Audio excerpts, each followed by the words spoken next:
We are the Traveling Three. As an adventure-loving family of three, we've stepped away from the familiar cadence of daily life to travel the world and embrace the unknown. On our way to Romania, we made a one-night stop in Budapest. We squeezed in all the must-sees. Oh my gosh, this is incredible. Some amazing food. That serves Mediterranean food. And it's really good and for a really good price. We're gonna eat it first, then I'm gonna explain what's inside. Yeah. And some not so great. So what do you think of the very expensive pretzel you just bought, Edward? It's disgusting. I would not pay $9 for this. Stick around because there's more to the city than meets the eye. This is a city that we have officially fallen in love with. The only downside is that, well, you'll see.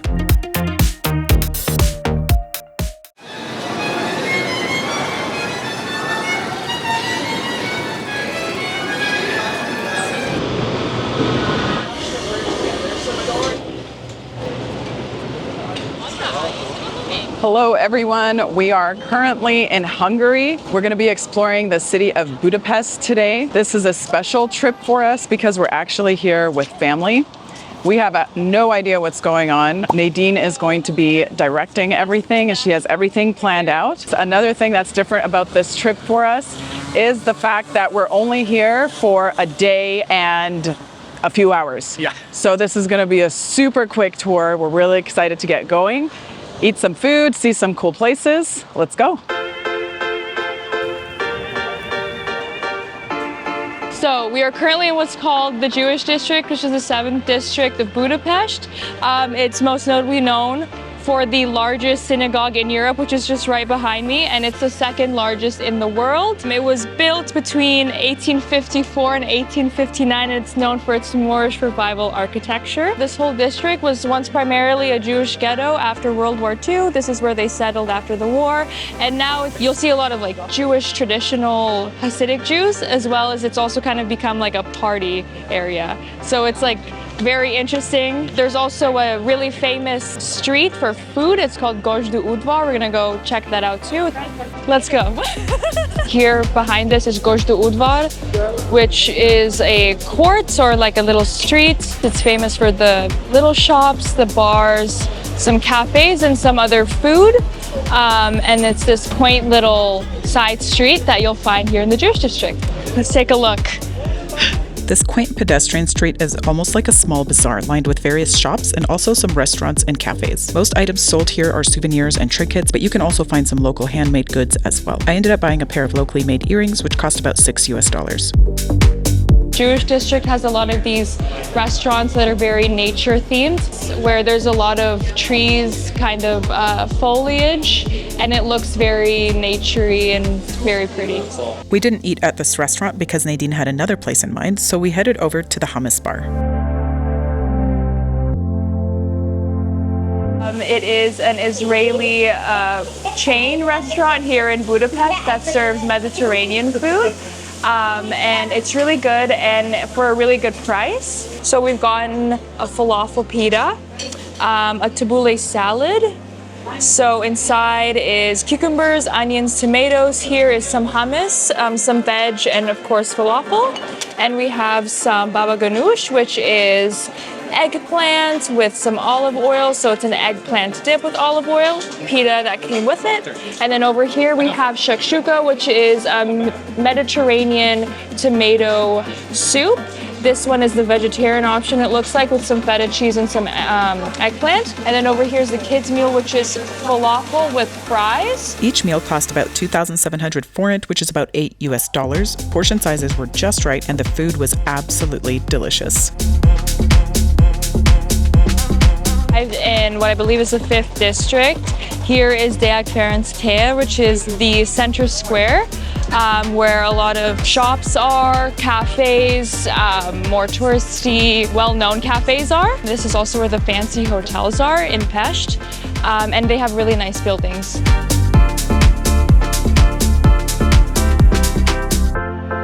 So we're right now by the Danube or the Duna on the Pest side, and right across from us is Buda. So a very long time ago, Buda and Pest were separate cities because they belonged to, I believe, different empires. And that is kind of like what Buda is like behind. So if you keep going that way, as you can see, it's more hilly, more nature-like. To the very right is Buda Castle. So we see that pointy steeple, that's Matthias Church, which we're also going to visit. What you're seeing right now, all this tall castle-like structure, is the castle district.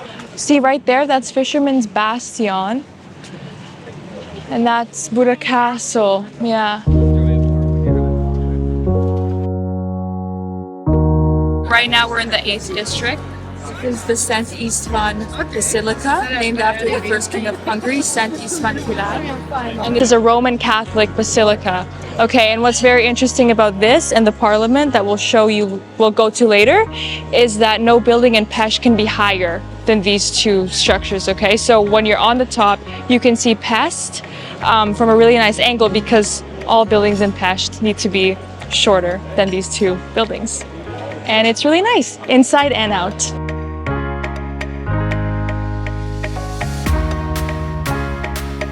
There is no cost to enter the church, although donations are appreciated, but there is a fee of approximately 3,200 forint, which is about $9 to climb to the top of the tower. The church was completed in 1905 and is named in honor of Saint Stephen, the first king of Hungary. The interior is richly decorated with mosaics, sculptures, and paintings, and the main altar features a statue of Saint Stephen. Speaking of Saint Stephen, his mummified right hand, also known as the Holy Right Hand, which is about 1,000 years old, is housed in a glass reliquary in the church. Saint Stephen's Day takes place annually on August 20th, and the Holy Right Hand is carried through the streets of Budapest in a grand procession. You can take an elevator up the church tower, but there's often a very long line, so we climbed up 364 stairs to get to the top. The breathtaking panoramic view of Budapest was absolutely worth every step. Oh my gosh, look at that view! Oh wow, that is incredible! What a gorgeous view, and all of a sudden it's so windy!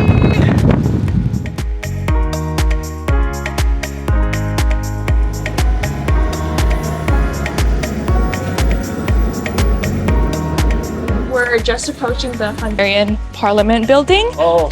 It was built in the 1800s by about 100,000 people. It took a long time. It's one of the biggest parliament buildings. It's just right beside the Danube River, so it's very beautiful. This has the 3rd largest parliament building in the world, right after Romania and Argentina. So it's massive, and they have events here during their national holiday, Szent Király. By this time, it was starting to get dark, so we didn't make it to the Buda side of the city. Instead, we tried some Hungarian sweets. Okay, so in my hand, I have this chocolate dessert that's Hungarian. You can only really get it in Hungary. It's a tururudi. It's very popular here. So we're gonna try it. Okay, I'll say what's inside. No? Okay. We're gonna eat it first, then I'm gonna explain what's inside. Yeah. Okay, who wants to go first? I'll go first. You like it? You go next? Okay. Is that Is it like lemon? With something else. Cheese? Cream cheese or something? Close. Just like What you getting? the orange. Like Orange, yeah, orange citrus. That's what I would say, yeah. Okay, so what's inside? It's ricotta cheese with lemon encased in chocolate. So, and it's really good. lemon. It's very good. I like it. Next, we made our way to one of the many Hungarian chimney cake street vendors to try this famous Hungarian delight. We got 2 chimney cakes. We have a coconut one and we have a Oreo one with cream in it. Pretty excited to try it. And then what type did you get? You got cinnamon? Vanilla. Vanilla? So this one's filled with Oreos, whipped cream, and ice cream. And that one's for Aaliyah. And this one has coconut. Look at that. It's quite good, actually. The bread is soft on the inside, nice and sweet, like sugary, like coating on the outside with coconut. Edward's thoroughly enjoying his. Look at your nose. They're super good. This cost, I think, like $9, and it's hollow, as you can see. There's no filling or nothing in it. I don't feel, I mean, it's good. It's a sweet bread, but I would not pay $9 for this. It's just okay.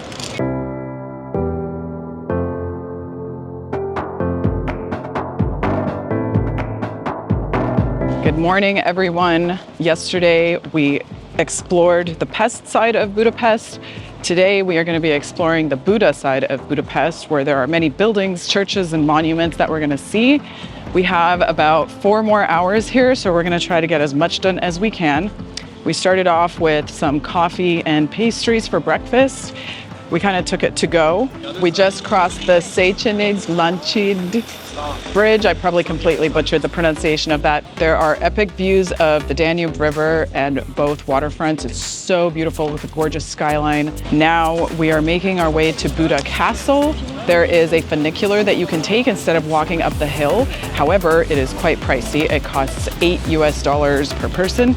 So we decided to walk. It's a very short, it's supposed to be a 9-minute walk. So we're gonna take our time, enjoy it, and hopefully see as much as we can while we're still here. If you take the stairs, there are a couple of really nice viewpoints where you can see the whole city, and they're right on top of where the funicular is, so you can watch it go up and down. That was a really fun stop for us. The walk is also shaded the entire way, so walking through here is nice and cool and wonderful on a sunny, hot day. My brother actually decided to take the funicular, and we did kind of a little race to see who would get up here first. We got lost, and by the time we got up here, he still wasn't up here, so we ended up walking up, getting lost faster than he was able to get up here with the funicular because of the lineup, and they only go up every few minutes. So anyway, we feel like the walk was better than the funicular. So right now we are in the Buda district, and we're at one of the main attractions in Buda, which is the Castle district, because of Buda Castle right behind me. It was first completed in the 13th century, but most of what we see now is completed in the 18th century.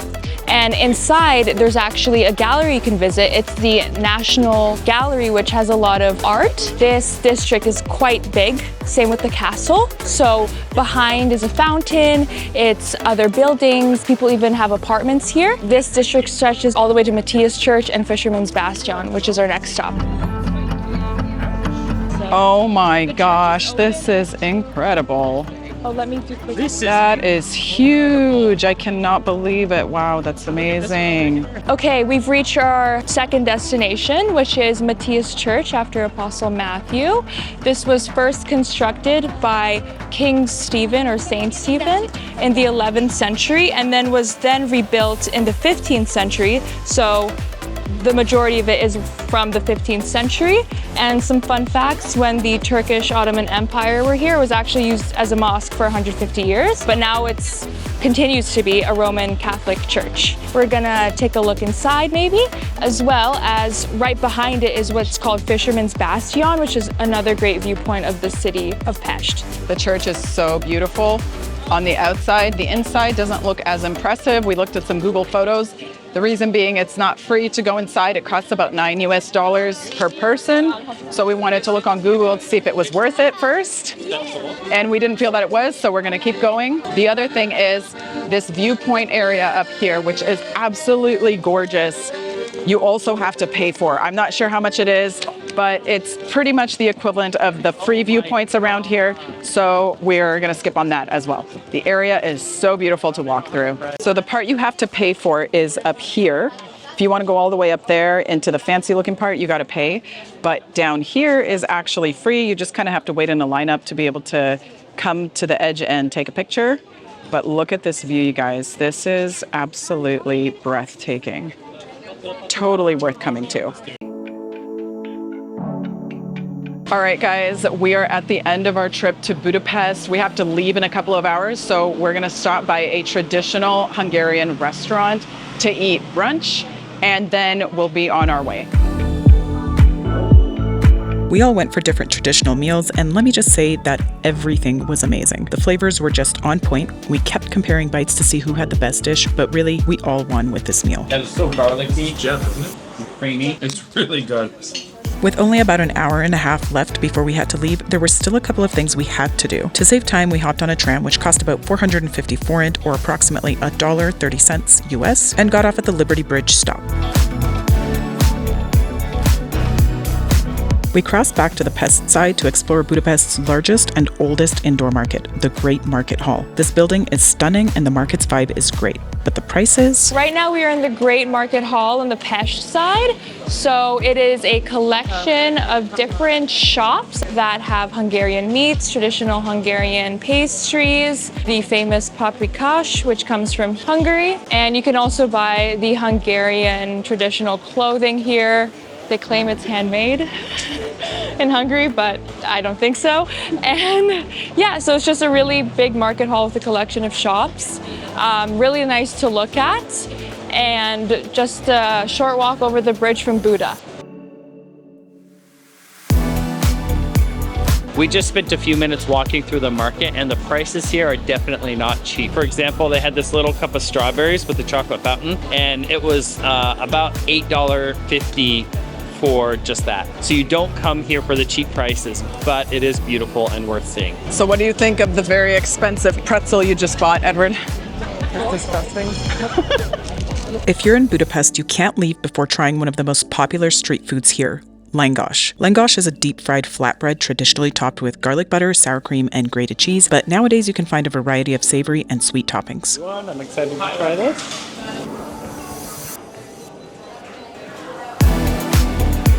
All right, got some Langos here. Let's take a look and see. It's fresh and hot. Crispy on the outside, nice and soft and fluffy on the inside. We got the plain. You can get it with sour cream and cheese and tomatoes, a whole bunch of different toppings, but we chose just to get the plain. Ooh, that is really good. It's deep fried and chewy. I love chewy pastries. That is delicious. Definitely get this when you come here. This is a city that we have officially fallen in love with. It is so beautiful. Like literally any street you walk down, anywhere you go, any building you walk past, it's beautiful, it's historic. There's tons of food and restaurants, so much variety everywhere. This is now a place that has made it onto our bucket list. We would love to come here and spend an entire month here. The only downside is that food is pretty pricey. If you wanted to stay here long term, accommodation seems to be pretty reasonable. And then if you just cook at home, you would save a lot of money. But anyway, this is a gorgeous city and absolutely worth a visit. And like I said, it has made it onto our bucket list, and we really hope to come back here one day and really take in all that this city has to offer.